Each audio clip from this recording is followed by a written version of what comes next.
Ito mga idol, panibago naman. Dalawa pa rin gagamitin kong tao. Sakaling nangyari ito sa inyo. Siya, i-hold mo ako tapos kunyari, siya yung mabubugbog sa akin.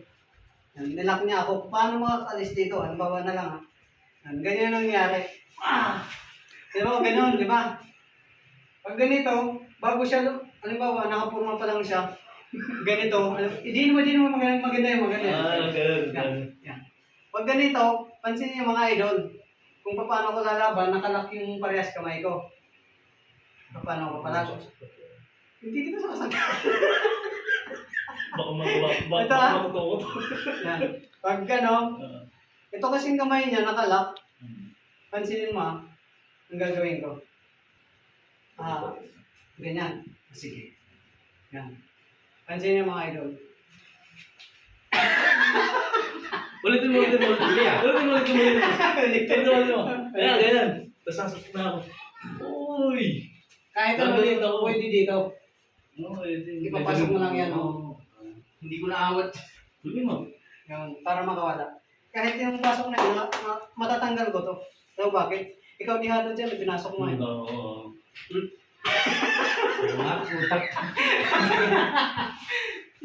Tutunog yan. Aangat yan. Ganun mga idol, paano makawala? Ayos. Kaya sa susunod, ganun lang gawin nyo. Hindak mo ako.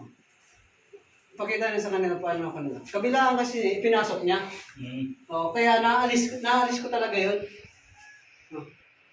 Siya may hirapan kasi pag inalis yan. Pag inipit ko, sakit.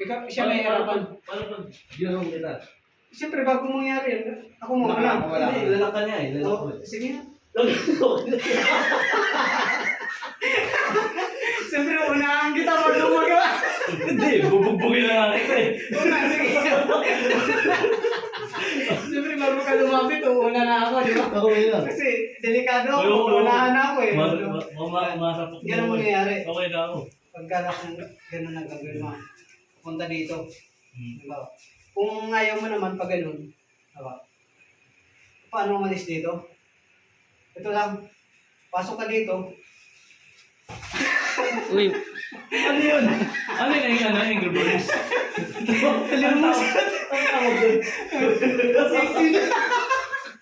Sige mga idol. Okay na yan.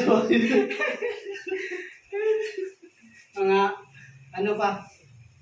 Yan yung sistema na pakita natin ano nangyari. Natatawa siya eh. Ganito yun. Di ba?